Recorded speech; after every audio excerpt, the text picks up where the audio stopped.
네, 오늘은 조금이라도 서류 전형 통과 확률을 높일 수 있는 방법에 대해서 말씀을 드리려고 해요.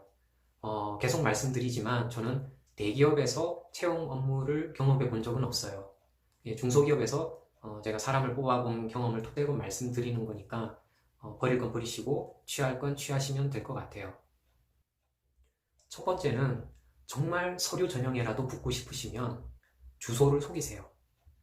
특히 지방에 사시는 분들이나 수도권에 사시더라도 지원하는 회사와 너무 멀리 떨어져 계신 분들은 주소를 그 회사와 가까운 곳으로 고쳐서 내시면은 서류 전형에 붙을 확률이 상당히 올라갑니다.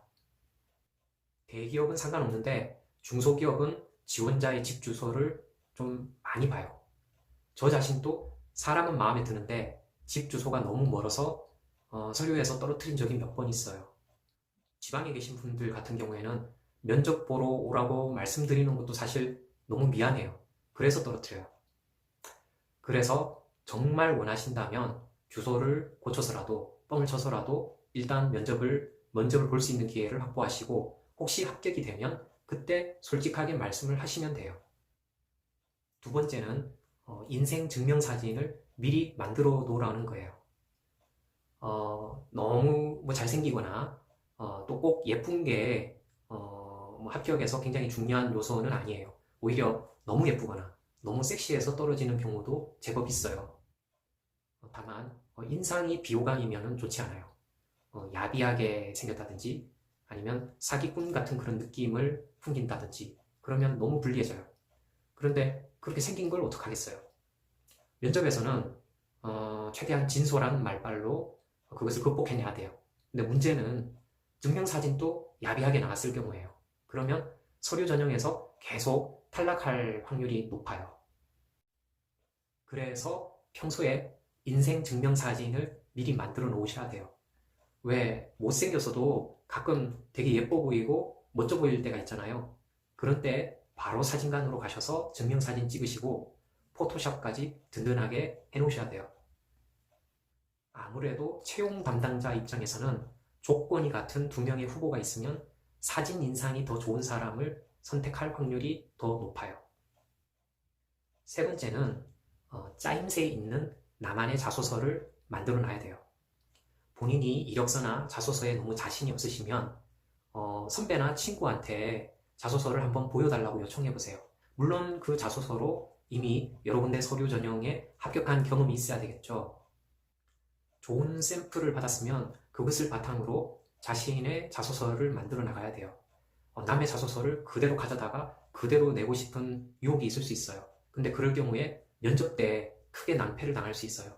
그래서 반드시 자신만의 이야기로 각색을 하고 나만의 스토리텔링을 담은 나의 자소서를 만들어 놔야 돼요. 특히 염두에 둬야 될 부분은 글의 서식과 편집이에요. 무슨 말이냐면 채용 담당자가 알아보기 쉽도록 편집을 잘 해야 된다는 거예요. 필요하면 자소서의 맨 서두에 세 줄 요약도 넣고 그리고 소제목도 달고 그 다음에 단락별로 여백도 시원시원하게 넣어서 한눈에 어떤 내용인지 바로 확인이 될 수 있도록 좋은 짜임새로 편집을 해야 된다는 거죠. 마지막 네 번째는 본인의 약점에 대해서 쓰라는 거예요. 서류 전형에서 계속 떨어지면 스스로 그 떨어지는 이유에 대한 답이 있을 거예요. 예를 들면 신입으로 지원하는데 내 나이가 30이다. 그런데 내가 그 회사 들어가서 일을 배워야 되는 사수가 29이다. 이런 경우에는 사실 합격하기가 너무 어려워요.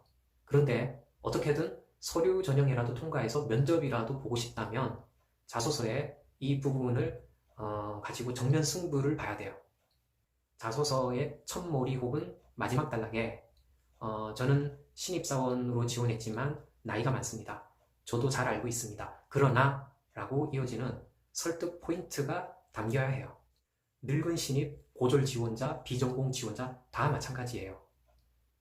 면접에서 무조건 질문을 받게 될 그 약점에 대해서 자소서에서 충분히 방어하고 오히려 역공을 펼칠 수 있는 논리를 드러내야 일단은 서류 전형의 벽을 넘을 수 있어요.